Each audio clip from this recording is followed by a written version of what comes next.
And when I went home to take him away from my wife, he looked at me like he didn't even know me, and he started screaming. It was total stranger danger, like, why are you taking me away from my mom thing? And it hurt. It sucked. And I didn't know. I remember that was when I was like, I can't just keep doing this till I'm 65 years old. I like the content of what I did at work, but I can't do what I'm doing. And you tend to get overall like high quality residents because they own and you own. So you're both kind of owners. So you're both motivated to want the community to be better. So as soon as you start showing some initiative to make things better, usually you can get people kind of coming behind it. So it's really, really good from that perspective. But I do think they get portrayed a little bit like a passive investment if you just own them outright. And like there's no work, and there is work, and there are things that can go wrong. Welcome to Spur Equity's Spur Your Wealth podcast, your ultimate guide to passive income through real estate investing. Join us as we together discover the secrets of building wealth one passive investment at a time. From expert insights to inspiring success stories, this podcast will inspire you and empower you to take control of your family's financial future so you can live life on your own terms. Hi, everyone, and welcome to another episode of the Spur Your Wealth podcast. We are your hosts today, Param Singh and Rav Singh from Spur Equity. I'm super excited about today's episode. You know, we talk about different types of investing. We talk about, you know, sort of our background in multifamily investing and syndications, but, you know, there's some rare episodes where we talk about something, you know, very different than what we're doing. And then that's our opportunity to learn. So I'm really excited for today's episode. We have with us Cory Harrelson. Cory is a structural engineer by trade, but he's turned into a RV and mobile home park investor. And so we're going to be talking about mobile home parks, RV parks, and affordable housing, right? We're in a crisis and we're talking about affordable housing. A lot of people are talking about it. Cory has made it his mission to address affordable housing all across the country. So we're super, super excited to have Cory on our show today. Cory, welcome to the Spur Your Wealth podcast. Hey, thanks for having me. I'm really excited to be here, guys. Thank you. Welcome. So Cory, you know, like I said, I'm super excited because I get to learn something completely new, something that I haven't really dived in deep with. And I know a lot of our listeners are interested as well. But before we dive in a little bit deeper into, you know, how you got into, you know, the specifics of mobile home parks and RV parks, tell us a little bit about your journey. Tell us a little bit about your background, you know, how you moved into investing and your why, essentially. So if you could talk to us a little bit about your journey and intro yourself to our listeners. Yeah, absolutely. So as you said, I was a structural engineer. I started that in 2005. So in 2014, my wife and I had our first kid, and the structural engineering gig was a lot of work, but it was a lot of fun. I got to work on really cool projects, but the workload seemed like it kept ramping up. And it's a similar story to, I guess, a lot of people's why they originally got into real estate. And I found myself working 60 to 80 hour weeks. I had a 2-year-old kid at home that I felt like I was not getting to see. And I would often leave for work in the morning before he woke up and get home in the evening after he was already in bed. And I wouldn't even get to see him awake many days. And there was one particular time when there was a whole week of that straight where I literally didn't see my kid awake for a week. And it was a Sunday. I was in the office grinding on some deadline, and it was maybe 5 o'clock. And I was like, forget this. I'm going home. I'm going to at least get home in time to give my kid a bath and put him to bed. And when I went home to take him away from my wife, he looked at me like he didn't even know me, and he started screaming. It was total stranger danger, like, why are you taking me away from my mom thing? And it hurt. It sucked. And I didn't know. I remember that was when I was like, I can't just keep doing this till I'm 65 years old. I can't like, I like the content of what I did at work, but I can't do what I'm doing. And so I knew I needed to do something different. I didn't know what it was. And then shortly thereafter, it's the same book that probably half of all the investing podcasts out there say, but someone gave me the little purple book, Rich Dad Poor Dad, and it kind of blew my mind. And I was like, what? I'm a structural engineer. I know all kinds of calculus. Why did I have to wait till I'm 35 years old and read it in a book to realize, oh, assets that pay you?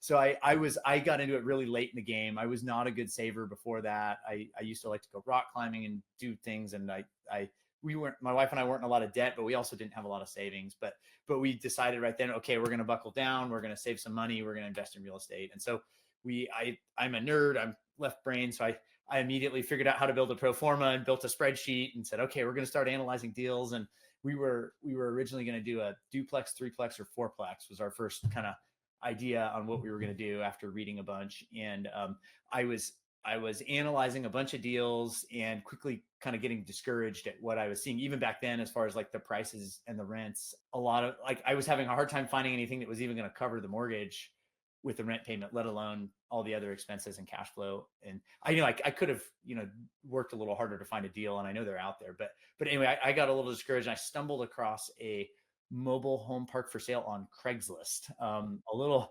9-unit thing, not far from where I live. And I pushed that in my spreadsheet and was like, ooh, that looks much better. And so then I kind of went down that rabbit hole, and haven't really come out. So that's kind of how I stumbled onto it. And I remember I took a buddy out. I only knew one person at the time who invested in real estate, my friend Matt. And I took him out for a beer and I said, Matt, I'm thinking of doing something crazy. I need you to talk me out of it. I need you to tell me why. I'm thinking of buying a mobile home park. And he said, oh no, I know guys who have those. They're good. They're great. And so we ended up sending a bunch of letters, and I found my first deal. It was a little 12-unit mobile home park, a 10-minute bike ride from my house back in 2016. So yeah, that's how I got into it. That's amazing, Cory. I love the fact that you took that leap of faith, right? I mean, I think the whole universe was sort of conspiring, and the thought of you going out on your own and being with your family, a lot of us have that, especially when we're all in this. I don't want to say 8 to 5 job, because it's never an 8 to 5 job when you're working for somebody. I was just talking to a friend of mine yesterday, and he said the same thing. He's like, "Look, I thought my 40-hour job was going to be just 40 hours, but I was working actually 60, 70 hours a week, and I don't know what to do. I'm in this rut." So, everybody sort of has the thinking, but then people also get really sheltered. They like the paycheck that comes in. They like that predictability that happens, but going out on your own and taking that leap of faith, and that's a struggle in itself. So we've all been through it. I mean, us three sitting here, we are in it right now, right? We're in it. We're all working for ourselves. So but I think going back to what a lot of my friends and a lot of my investors talk to us about, that what's your why? Why did you get out? I mean, the whys are pretty similar a lot of times that I see folks go through. So kudos to you. Love the fact that you took that leap of faith, and that you're investing in yourself, and that pays dividends. And maybe people don't see it in the beginning, but it compounds, right? And so anyway, thank you for sharing that background. And so you started, bought that first property.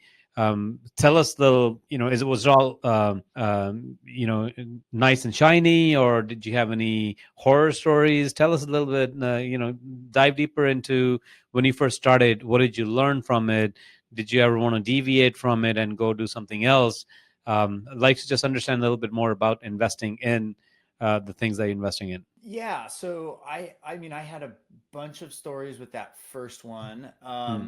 But I could talk the whole show just about stories from that first little. So can we. But I mean, it did, I guess from a zoomed out picture, it went really well. And I've heard a lot of people say like, oh, your first deal is not going to go well, and then you learn lessons, and then you can apply those to other deals. I really had, my first deal, I mean, there was issues with tenants and things like that, but it went very well. And I sort of had this feeling like, ooh, I never really went through the one that was a loser yet. And it was like, what's coming? And I did end up having one, several mobile home parks down the road that was maybe the biggest lessons learned. The first one went well. We filled in the empty. We kind of got rid of the one trouble tenant and replaced a home, filled it in, brought the occupancy up to 100%. And we built back some water and sewer. We did some things to raise the NOI. I bought it with a HELOC.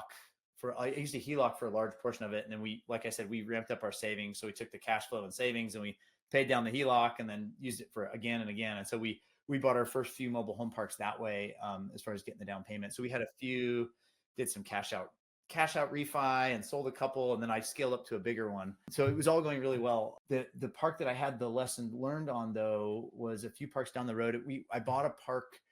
So mobile home parks, typically the tenant owns the home and you own the land. And so everyone, like, that's the big appeal to it, is it's much less maintenance than if you have a house or an apartment, because if the toilet leaks, it's not your toilet. And you tend to get overall like high quality residents because they own and you own.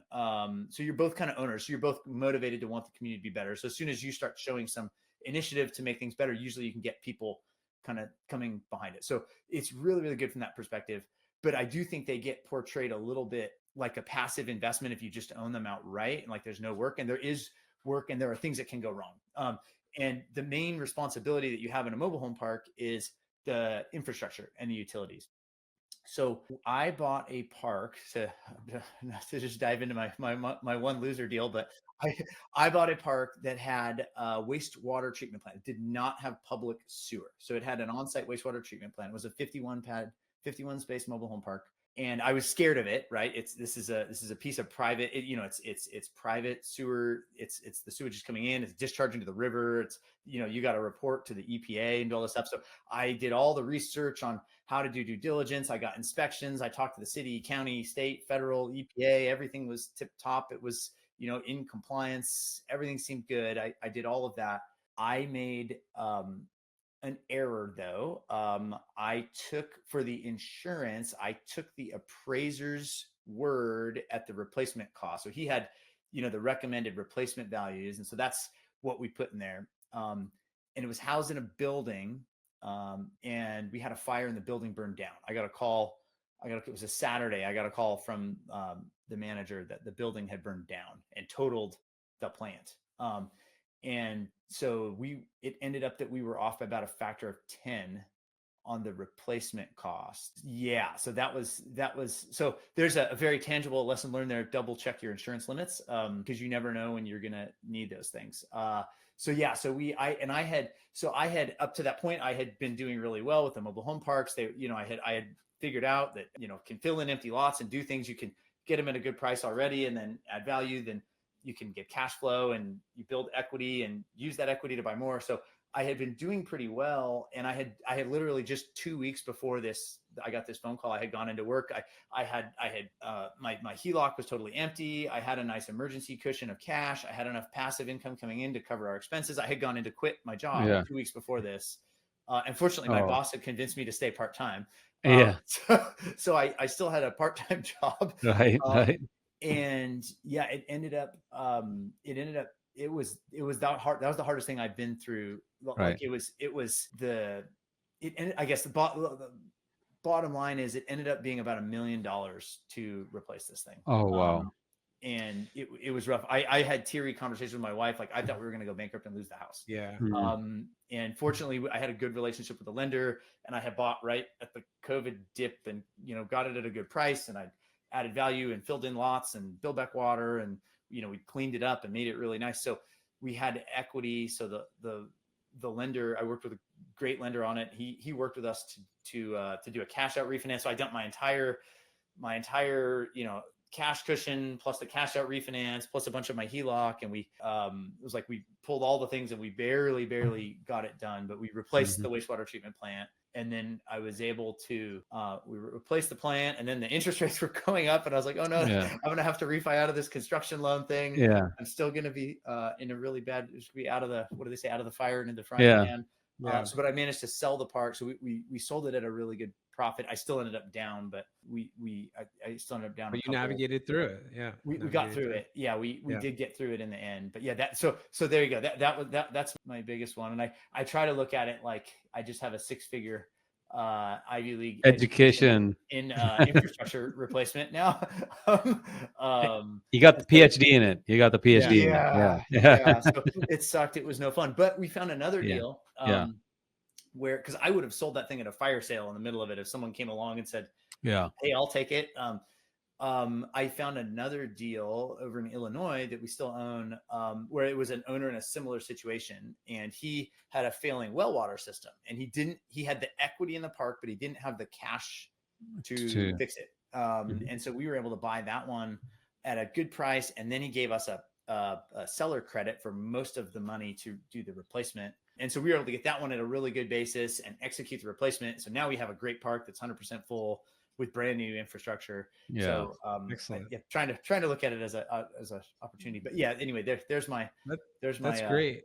big So hairy lessons learned. yeah, so I mean, Cory, like when we talk to different investors, I think, as much as we learn from folks that have been successful and their success stories, I think we learn so much more. At least I do, right? When folks are willing to share, hey, this is where it didn't turn out right. And so you then have this like lens of like, all right, I got to watch out for this.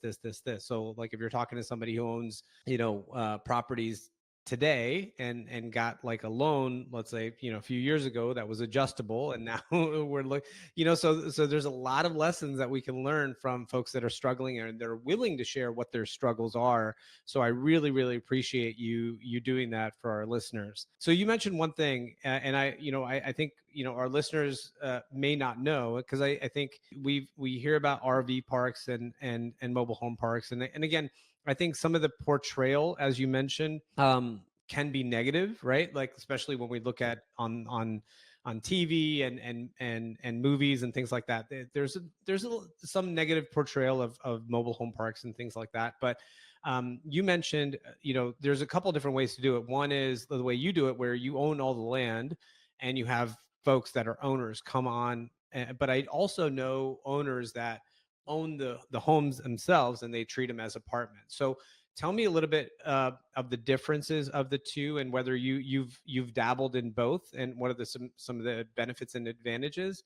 And then the other thing that I want to kind of shed some light on for our listeners is you mentioned again, people think of it as passive, and you went through a really great example about things that you need to do as an owner, right, to make everything good. But can you explain, because I love your mission statement that you're looking to solve affordable housing crisis, provide financial freedom for investors, but also improving mobile home and RV communities to make them clean, safe, and prosperous, right, to get over that sort of negative portrayal. So talk to me about a little bit of what do you do as an owner to make those communities better, right? Because they own the home, but then you're providing services, or you're putting some value add into the communities themselves.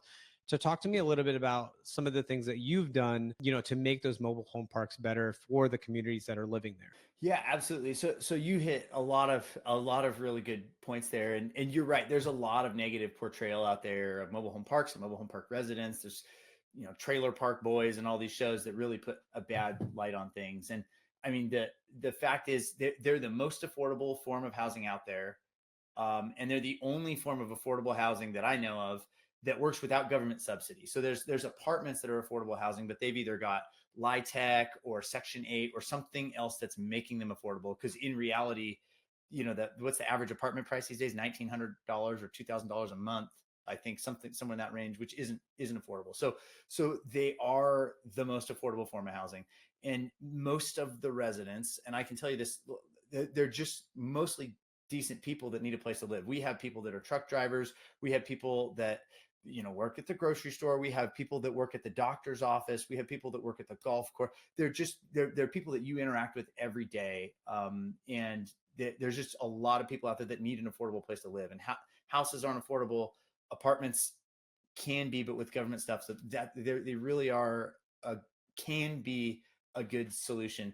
But a lot of them are in really bad shape. They were built mostly in the 50s, 60s, and 70s. Industry is still pretty fragmented. There's a lot of them that are still owned by the original or second generation mom or pop owners, and they've had the mortgage paid off for decades. They just haven't bothered to go pave the roads, trim the trees, fill in the empty lots.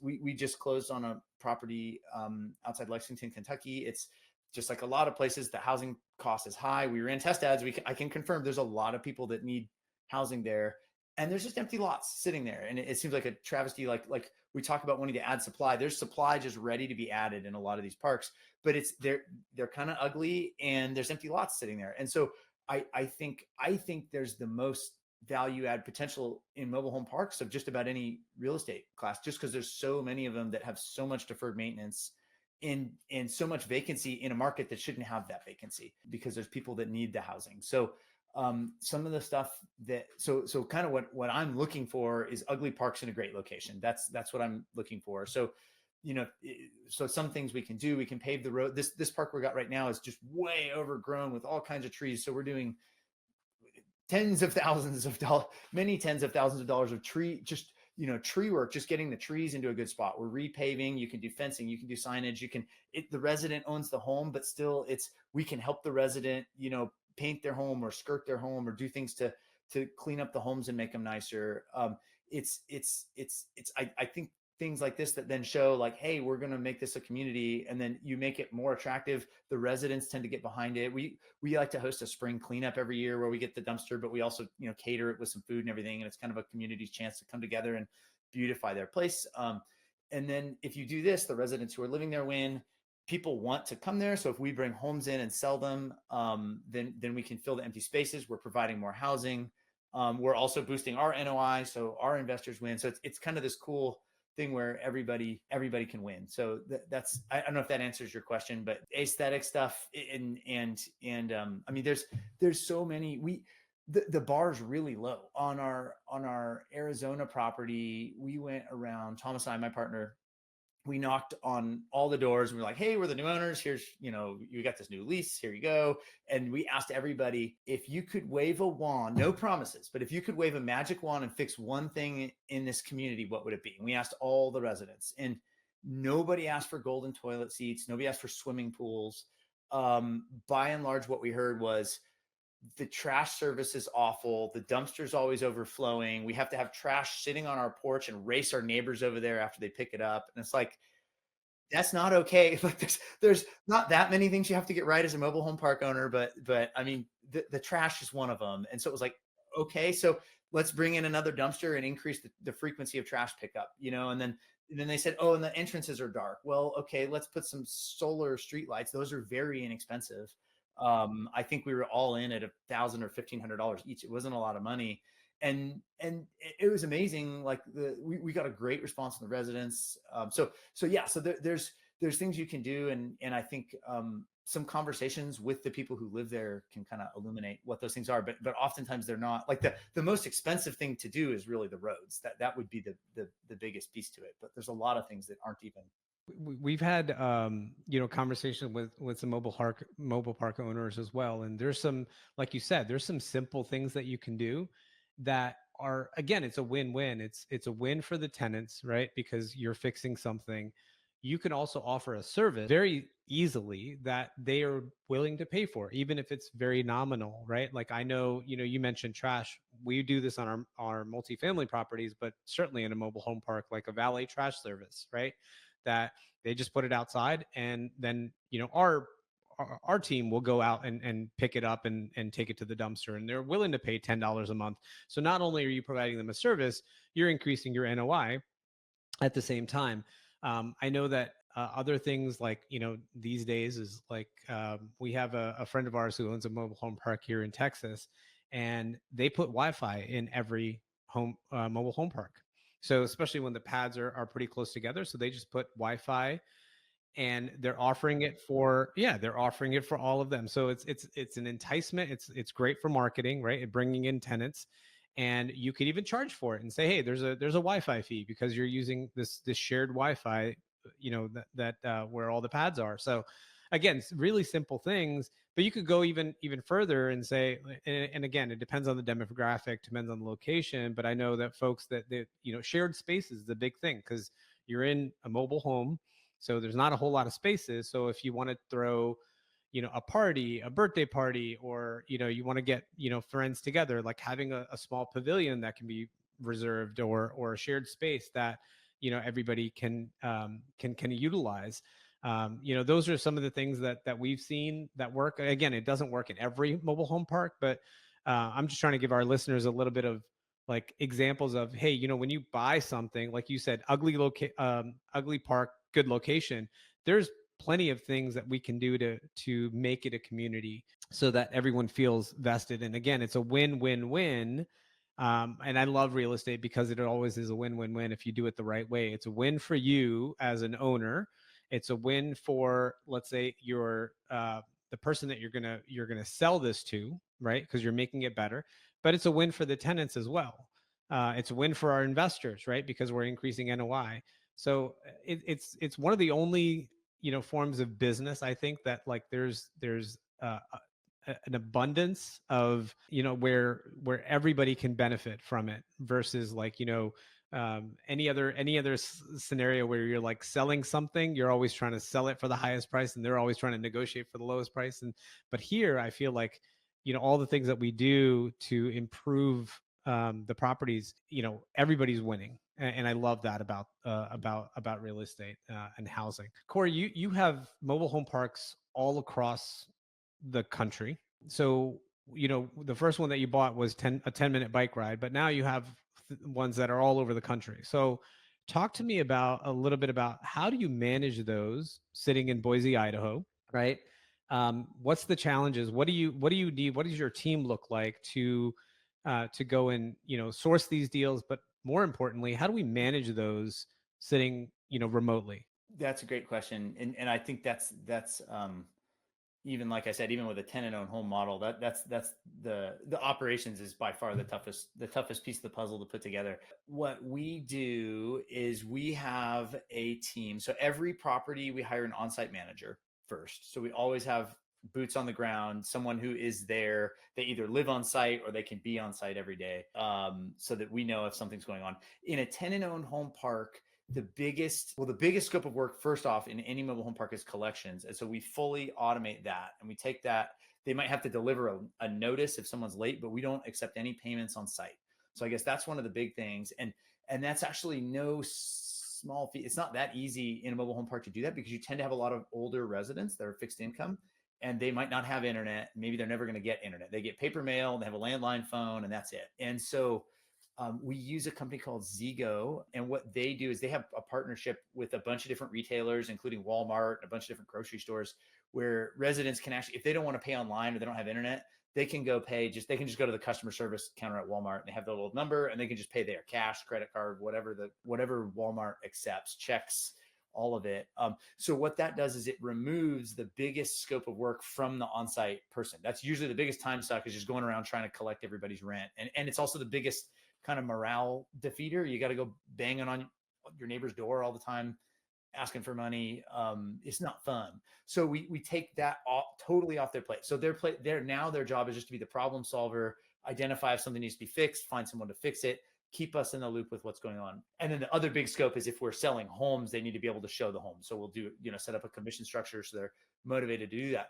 But once it's infilled, there's not a lot that typically goes on a day-to-day basis. So that on-site person can handle that. And then we have an off-site team that does all the automations for the collections and all of that. So I don't know if that kind of answers the question as far as how we do it. And we're always kind of tinkering with all our systems, and we're going through setting up EOS from Traction right now. We're kind of tinkering systems and automations, and we meet all the time as a team and figure out, like, It's probably always a learning curve. Are there any management companies on a national scale that, since you are going national, where you can say, hey, we have a concentration in a certain market, therefore we can hire a company for a fee? There are a few. There's not. So I think one of the big differences with the mobile home park industry versus apartments is if you look at almost all, there might be a few exceptions, but if you look at almost all of the successful bigger players, they have almost all built up a property management arm on the side. In-house.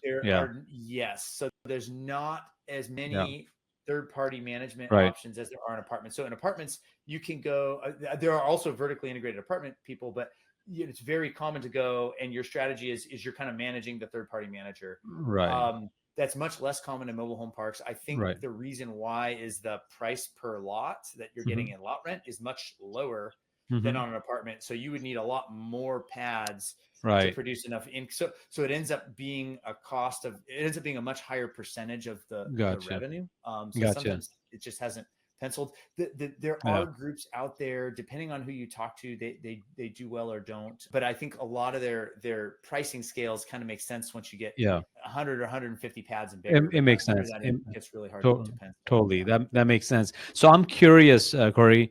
Our experience is predominantly multifamily, hospitality, self storage. So I guess if I'm an investor and you're pitching to me a new investment, a new syndication, just at a high level, if you could explain to me a little bit regarding what the returns might look like for an investor, for an LP, because I'm curious, because I think our investors are going to be very curious also, because a lot of our investors probably have not invested either with somebody or on their own, on mobile home, mobile home parks. So if you could just kind of let us know, I mean, what are the dynamics where I have some money, I have some, extra capital that I have. If I'm, if you're pitching to me, then what am I getting in terms of returns, in terms of timelines, in terms of exits? Are they very similar to multifamily, or are they very different? I was just very curious about that. Absolutely. Yeah. So we are targeting is long-term hold. So a lot Okay. of the multifamily folks will have maybe a 3-year or a 5-year, where they'll add the value and then sell it and give Hmm. everybody a big check. Right. Hmm. And then they go try and do it again and again. Hmm. And that's an awesome plan. You totally could make that work with mobile home parks. We look at it a little bit differently. I like to find the parks where we can add value, but then what our plan A is, at least interest rates permitting, is a cash out refinance after Hmm. that 3 to 5 years of adding the value, filling the lots, right? Kind of trying to maximize that NOI. We want to do a cash out refinance to return capital, but then everybody still owns it. And then your cash flow will just continue to increase and hold it for a really long time. So we're looking at it from kind of a long-term horizon. And I've talked with a bunch of our investors, and it seems like most of them are like, we don't want the tax headache. Like, please don't Right. sell. We want to hold this for a long time. Right. And so Right. as Right. the syndicator, it's a little less advantageous to us because we don't get that big payday at the end. Hmm. But we're trying to look at it with a long-term mindset of, taking the same chunks of capital and building up a portfolio over time. And plus, once we've added the value and we know something like the back of our hand, it sort of makes sense to keep it because we really, really understand it. Right. So Yeah. I think it's from a risk perspective, I like owning the ones that I already know everything about, Sure. and are good. So that's kind of ours. So as far as returns, I usually calculate an IRR as if we sold at 10 years. We're usually targeting high teens to 20 for an IRR. Hmm. The last one we did, I think, once again, if we had sold at year 10, it was looking like a 3-year 3.0 equity multiple over 10 years. So it's like a Over 10 years. triple your money in 10 Okay. kind of a thing. Yeah. That's Okay. great. But they're kind of all over the map. I Right. know others who add the value and sell. And get out. I Yeah. get a lot of people saying like, why are you even cash out refinancing? It's like, well, we do want to get the capital back at some point. So I like that cash out refinance as a kind of middle ground between just paying the loan down forever, where your return on equity goes really low, versus selling, where you've got the tax headache and then you're just completely starting over with all of your capital. So I Right. think the cash out refinance is a nice middle ground that we aim for. So you mentioned the 3-letter word tax, right? So we've had some conversations around, depreciation and cost segregation and things like that. So talk to us a little bit about how and what strategies you guys deploy, when you purchase a property, because what I've heard is, there's significant potential depreciation that you can take because there's it's just concrete, right? It's the paved roads and things like that we can depreciate. So talk to us about cost segregation and bonus depreciation and whether you utilize those strategies to give folks a tax savings. We absolutely do. And I think you brought up an interesting thing there. I've had a lot of conversations where people think, oh, there's no building, so there's less that you can depreciate. There's actually quite a bit, because I mean, the actual land you cannot, but everything else, I mean, you've got paving, you've got landscaping, you've got all the improvements for the sewer and the water lines. All of that stuff is depreciable, and a whole heck of a lot of it is 15 years or less where it qualifies for bonus depreciation. So yeah, we do get cost segregation studies, and distribute out those losses, so everybody gets a nice big fat loss year one. And that's one more benefit to the long-term hold model is, when you sell, you've got a big headache with the depreciation recapture. So that's, I guess, one other benefit to holding it long-term is you get to kick that can down the road a little further. So, and you mentioned like tenant owned, right? That's your major model. Have you dealt with where you yourself own the home as well? So, I what's your have. experience there? I Yes, I have. I don't like them. They Very are a simple, lot of guys. work. So I think, well, I know people that do the other model, and so I have kind of a thought on it. Is if you have a mostly tenant-owned home park and you have a few park-owned homes, which is what we have ended up with, because you'll buy a park and there's inevitably going to be a few. And we'll usually wait until, and upon turnover, we'll renovate it and sell it is usually the business plan. The maintenance from those few is going to drive you nuts, because they're not going to bring in, don't have a full-time maintenance person. Typically in a tenant-owned home park, you don't need a full-time maintenance person. If the main sewer line clogs, you call Roto-Rooter, right? Like you don't need a maintenance person. You might have someone mowing the lawns or something, but if you had all park-owned homes, you would probably have the revenue to hire a full-time maintenance person, which you would need for the park-owned homes. If you have just a few, you're going to get calls for all kinds of little things, and you've got to go find a contractor or someone to do each one of them. So it becomes insanely expensive for all the little things you have to fix, because you don't have a handyman and you can't afford to keep a handyman on staff. So I think I have gone the direction of like, we just need to get rid of all these things and go tenant-owned homes. You can go the other direction. I think if you're going to go the other direction, you should go all in and just go all park-owned homes and just commit to having a handyman on staff who can, fix the weather stripping and, go change out the blinds, if all the things that the toilet leaks and all the things that happen. Then I think it can be good. And one way to think about, I think it can actually be a very high cash flow potential in that scenario. The thing you have to be careful of is most banks, like the biggest thing you get burned if you're going from multifamily to mobile home parks is you have to separate the rent you get from the land and from the homes. And the homes are not real property. They are not hooked to a foundation. They're personal property like a car. And so the bank will not consider that income when they're accounting for the value of your property. So if you were to go get a seller finance deal and capitalize the income from that property, you would way overpay for all those homes. And when that seller finance note ballooned, if you had a balloon on it, you might have a really hard time refinancing out of it. Because the bank is not going to count any of that income. So I don't know if I'm getting too far into the weeds there, but you can get really, really burned. But what that means is if you're buying the homes, the cap rate you should be using is actually it's not even a cap rate, right? But if you were to apply a cap rate, it would be a really high cap rate. So the income that you get from those homes, if you can find an affordable way to maintain them, I think you can get good cash flow from it. But it's just going to be a lot more work and a lot more maintenance. What I heard is that if there's an opportunity that we have, call Cory. Yeah, to help figure it out. Yeah, exactly. I am a nerd. I can talk about these things all day. So if anybody needs help brainstorming, that's great. No, but you brought up a really good Yeah. point. I mean, there are plenty of projects with real property that are struggling to get lenders behind. And so if you're talking about a mobile home park with homes on it and you're trying to, like, if that's already a struggle, then that's probably a struggle that you want to stay away from, especially in today's lender market, right? So that, I mean, you brought up a great point. I mean, there might be some cash flow opportunity, but if you really want to, take a deal down and you need a lender, it's probably going to be few and far between that will value it the way that it needs to be valued, right? And so you're going to have to bring way more equity to the table to take it down potentially. So that's a great potentially, great point. yeah. And so that's why I kind of feel like I was talking to someone the other day, and it was, there's all these things where it says, don't do private utilities, only do city water and sewer. Don't do park-owned homes, only do tenant-owned homes. Don't do this, don't do that. Eventually, if you're like, I only want fully occupied, all tenant-owned home parks in an A+ location with city water and sewer utilities, you're going to have a hard time finding a good deal because they're already stabilized. So I do feel like there's all these things where it's like, don't do this, don't do that. You probably have to pick one of those things that someone says don't do it and become the expert in that, and then that's how you're going to find your deal, right? So maybe you're the park-owned home person, and now all those parks that are all park-owned homes that 90% of the buyers don't want to touch, now you can get a good deal on those, right? So maybe there's some, like for me, I'm like, oh, if I find a park with another one with failing infrastructure, There you I'm go. going to be all over that because I'm like, I Yeah. know how to do this as long as we get the price right where we can bring in the capital to replace it.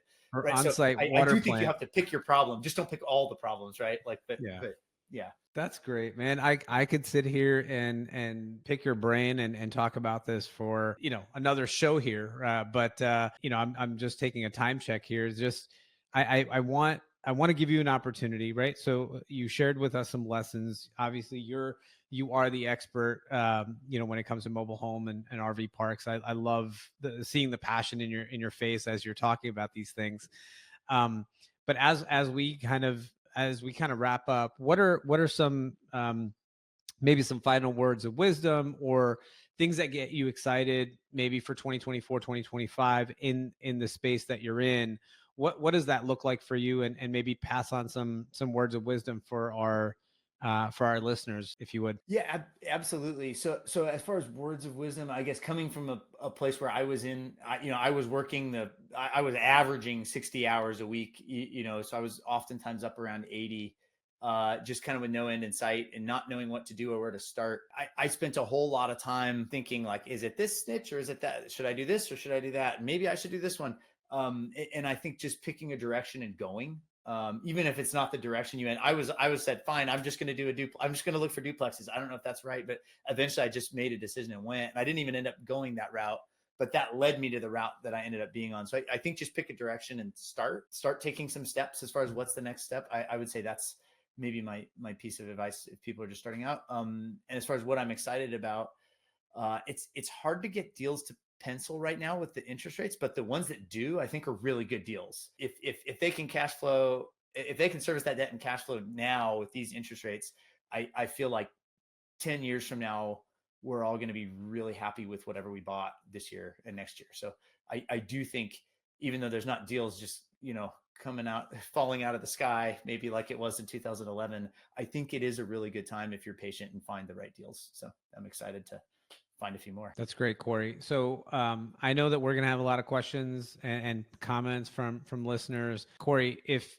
folks want to connect with you directly, what's the best way to connect with you and your team? Absolutely. So I have two things. So LinkedIn is probably the best way to reach me. I'm pretty active on LinkedIn, as you guys know, as you are too. So reach out on LinkedIn. I reply to DMs, all of that. That's a great way to reach me. Also, I have a free PDF about mobile home park investing with more information and how you can do it passively if that's your thing, at passivemhp.com. So those would be the two best ways. Excellent.